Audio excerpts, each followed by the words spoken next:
Music. I'm your host, Chaim Levy. Today we're going to be dealing with the ever most important topic of independence. We're going to be approaching it from a Torah perspective, explaining how the Torah looks at it, different situations that we might be placed in practically, and we're also going to be talking about what independence is, and then ending off with defining, giving some examples of how we can both be in a relationship with ourselves, with someone else that we love, and yet still maintain independence. Okay, so let's start it off. First of all, what does the Torah say about independence? We find that it discusses in Masechet Avot, Perek Aleph, Mishnah Yud Daled. The Mishnah says, Im en anili mili. If I'm not for myself, who will be for me? Famous words. And there, we already start to see the idea that standing alone and having a sense of identity is important. Now, why is it that in our society, in our generation, there are so many people who have such a hard time with independence and identity and decision making, which are all basically linked in?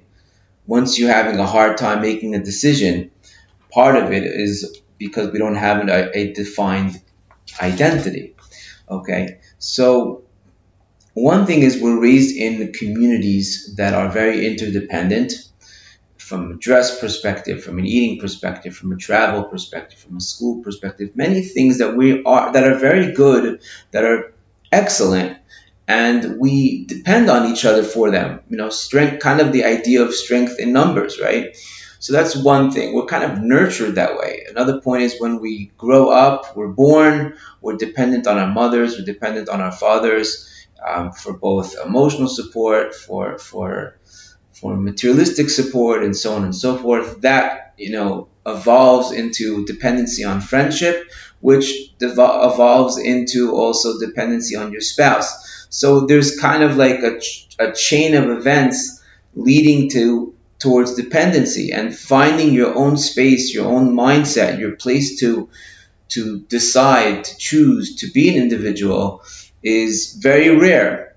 Okay, now the Torah speaks otherwise. We know that the Avot, Moshe Rabbeinu and Abraham, they were shepherds. David HaMelech was a shepherd. We find that they're constantly in the wilderness. Why is that so? Because that's the place that they were able to develop a sense of self, right? So in order to do that, we'll give examples, of what we can be doing at the end of this podcast to create that space. Now Adam HaRishon, right? Adam, we see in Bereshit, the Bible tells us that Lo tov heyot ha'adam levado. It's not good for man to be alone. I will create an ezer, a help, someone who will be adjacent to him. Now, man here does not mean man versus woman, but it means mankind. But we do see that for a brief moment in world history, man was alone. Why is that so? And then God brought into his life another being. So why is that so? Because in order for a person's love to be appreciated, in order for a person to appreciate the love they receive, there has to be a sense of self. If we don't value our sense of self, if there's no me in the relationship, then the love that I give, the love that I receive has no value, because there's no me. So who's giving it and who's receiving it? Okay. In addition, in order to be able to go through the trials and tribulations of life, in order to be able to push away things that are negative and accept things that are positive, I'm not just talking from an emotional perspective, but just challenges in life, you have to be able to stand on your independent 2 feet. If you can't do that, if you're always dependent on others for decisions, for strength, for independence, then it's a very volatile and toxic life. And the person is nitun, we say in Hebrew. Then the person is very capable of being influenced by situations, and you'll find yourself in a situation where things are constantly above your control. You can't dictate your life. You can't be the one that's in charge of your life. You can't write your own story. Your story's been written for you because you don't have a sense of independence. There's no one able to stand up and say, this is for me, this is not for me. Okay, another point of why independence is important is because we have to be able to stand by our decisions, our choices. We have to have, as we mentioned, confidence, and we also have to be able to be happy with the choices that we make. Happiness in decision making process, in relationships, in life, comes from a sense of independence. You're able to say, hey, everyone wants to do this, everyone wants to eat this, everyone wants to buy this, to wear this, but you know what? I don't like it. I like this. And I'm happy with it. I don't need to second guess it. If you're constantly second guessing the decisions that you make, you're constantly overthinking, you're constantly never comfortable with something, that you're always changing back and forth, kind of like a tennis match, it's a lack of sense. It can be a lack of sense of independence. When you make a decision, when you make a choice, you can't stand by it because the sense of self is not strong enough. Okay, we mentioned the Mishnah in Ethics of Our Fathers, chapter 1, Mishnah Yudalit. If I'm not for myself, who will be for me? Another source is the Gemara in Sanhedrin, right? The Talmud tells us a person must say the world was created for me. Chayav Adam Lomar, person must say the world was created for me. Bishvili nivra ha'olam. What does that mean?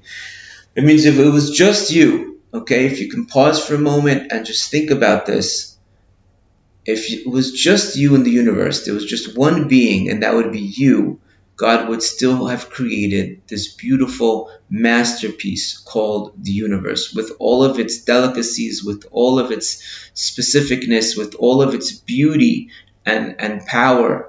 It would have been created just for you. Why? That's the power of the independent. God is independent. God is one. There's no being similar to him. Man is one. There's no being similar to him. The importance of independence and appreciating independence. Now, we're meant to be social beings. We need relationships in our lives. We need friendships. We need intimate relationships in our lives, and so on and so forth. That is how we develop, through our children, through our students, through our friends, right? But what's the process? As we said, we look in the Torah, we look at the Bible, man was created alone, and then God created another being to be adjacent, because once you have that sense of self, you're able to then enter in a healthy way into a relationship. You're able to make a choice, you're able to be confident in it, and we all know that confidence in our choices is vital towards our self-esteem and happiness. Another point is we find that the Torah actually dictates a distance, a certain level of distance between husband and wife from a physical perspective. We know about family purity, that when the woman is going through her cycle, from a physical perspective, the husband and wife are distanced. Why is that so? Because once again, we have to understand, just because we're taking a step away does not mean that we're less connected. We're just focusing on other things. We're focusing now on the emotional part of our relationship. We need time to do that. And that's by distancing the physical part of our relationship. It's kind of giving yourself a sense of independence. We know that there are rules, right? When the woman is having her cycle and so on, there's distance between husband and wife. There's certain things that are permitted and certain things that at that moment are not permitted. Why? Everybody take a step back. Okay, what do we do when we take a step back? We focus on ourselves and we focus on other aspects of our relationship, only to be nurtured when the time is right. So how do we build this sense of independence within ourselves? Let's start by defining what it means. Independence is more than just spending time apart, as we've just mentioned. It's about having your own life to pursue while still being in a relationship. You should spend time together, but you should also find a way to support your goals while your partner supports theirs. That's called independence. You have your identity, they have their identity, and you have a big portion of your life that has that circle that crosses over so strongly. Now, what are some practical examples of how we can possibly maintain independence? while still being in a relationship. So I'm going to give some practical points. This is taken from an article by Laura Winter. It's called How to Maintain Independence in a Relationship. Pretty straightforward. So, number one, have your own space. When we're talking about space here, we're talking about a physical space. Distance makes the heart grow fonder. We say in Hebrew, Rachok min ha'ain karov lalev, far from the eye, close to the heart.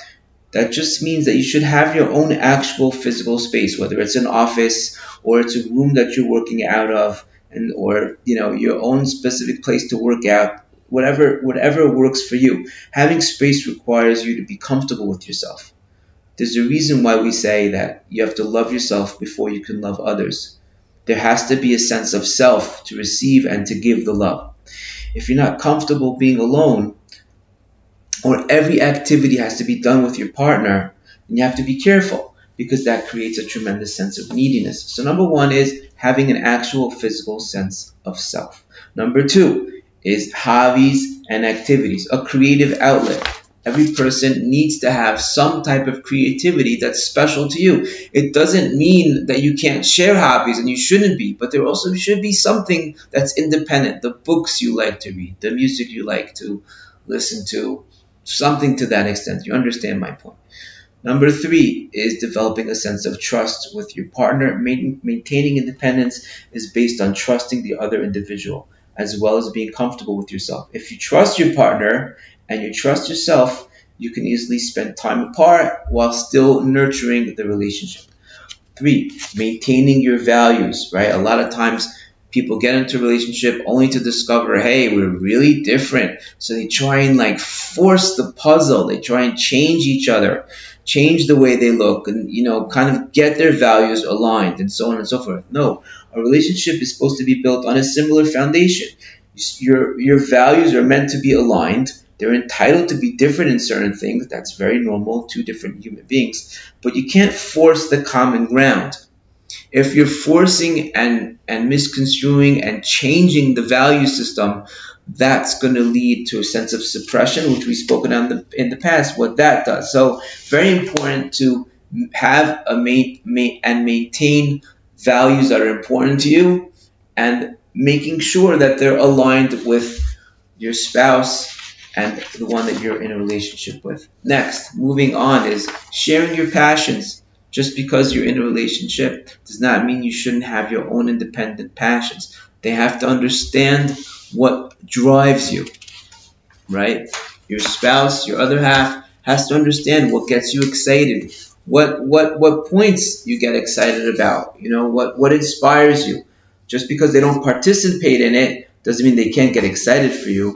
Number six is prioritize other important things, right? Think about what's important in your life outside your relationship, making time for that, right? Your partner should understand and support your way of life that does have a place outside of the relationship.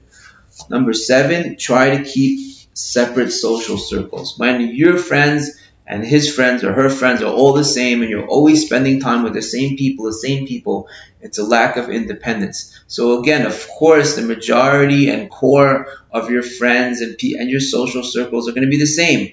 But you should have that one close friend you grew up in high school or whatnot, in grade school, that you kind of have time and a place to talk about things that you can't really bring up in other places, or thoughts, or even show emotions and weaknesses that you can't in other places.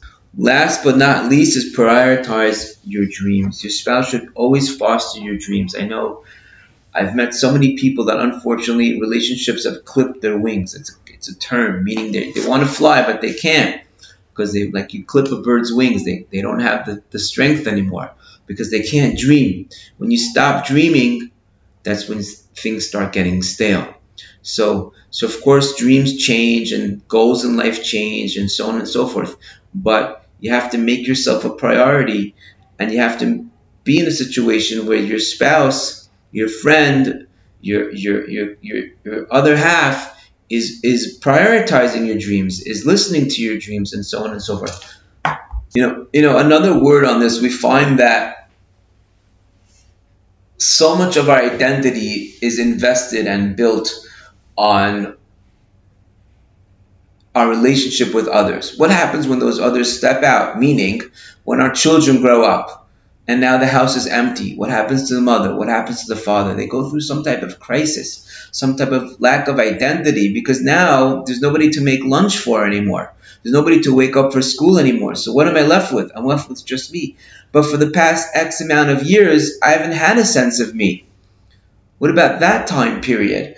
That's why developing a healthy sense of self, of independence, while still being heavily invested within the relationship. We're not talking about stepping out. We're talking about creating a sense of you, so that there's two of you in the relationship. There's more to give in the relationship because there's more of you to give that you've nurtured in a relationship. This is not a sense of weakness.